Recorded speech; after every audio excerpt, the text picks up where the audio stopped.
Guys, I swear nothing good ever comes out when I open Twitter. You know, video game industry is already so fucked up as it is. Well, one of the biggest names in the industry, which was doing a lot of good, and even if you don't know this individual by name, you definitely know him by the games that he was in charge of. Vince Zampella, he's the co-creator of Call of Duty. He gave us some absolute banger games like Modern Warfare 2. He made Titanfall 2, because he's the co-founder of Respawn Entertainment and Infinity Ward. He gave us Apex Legend, and most recently he gave us Battlefield 6, which I was absolutely loving the shit out of. Battlefield 6 is like the best AAA shooter game we have gotten in years. Vince Zampella not being involved in Call of Duty anymore is what leads to games like Black Ops 6. And just an hour ago, this news came in that he tragically passed away in a car crash at the age of 55. He was not alone, he was with someone else as well. I believe the passenger also passed away too, probably a close loved one. And this is just such a tragic news. It's all over the internet right now. If you just search his name, you can probably check out a lot of articles. And I know this is not something that I usually talk about on my channel, like serious news like this. But these games he produced, someone made this infographic here under Jeff Keighley's post about it.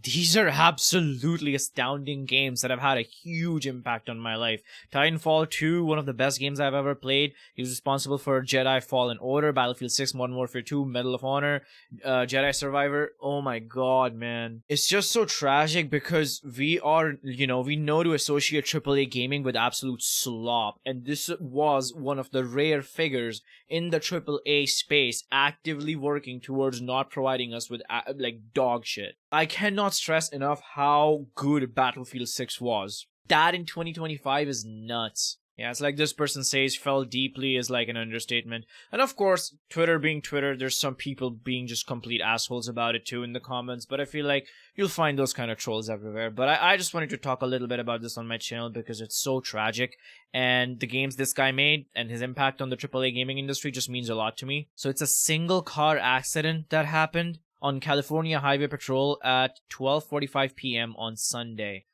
Right. The vehicle's driver died at the scene and the passenger died later in the hospital.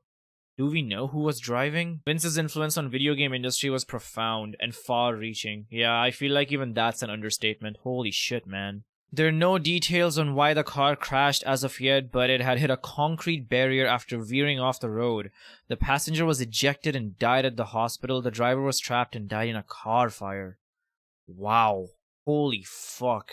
Of course, since I opened Jeff's tweet, his statement is reporting on the news, saying that Vince was an extraordinary person, a gamer at heart, but also a visionary executive with a rare ability to recognize talent and give people the freedom and confidence to create something truly great. Like I said, extremely rare in the AAA space right now. I saw that up close while writing the final hours of Titanfall. I'll always be deeply grateful that he trusted me to tell the story of the company's founding. Even when it was difficult and uncomfortable, Vince never wavered in his commitment to honesty and transparency. He believed that the truth mattered and he was willing to share it to the world. Vince cared deeply about doing it the right thing, and even while working inside large organizations, he considered pushing to put players first. And I feel like, well, if you look at the guy's record, that absolutely shows, and that's such a rarity these days. We prioritize the experience, the craft, and the people who play the game. He leaves behind an incredible legacy of work. I'll miss our dinners and long conversations, and while he created some of the most influential games of all time, I always felt he still had his greatest one ahead of him.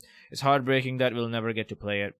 Yeah, man. Oof, if only this man was given the rights to make a Titanfall 3. Like, obviously I'm not gonna pretend I knew the guy personally or anything, but it's just a really tragic news to know that someone who was passionate about video games and gave us such bangers, games that I grew up with, passed away such tragically and violently. But anyway, if you're interested in the story and something new pops up, feel free to leave it in the comments and I'll pin it. Thank you for watching.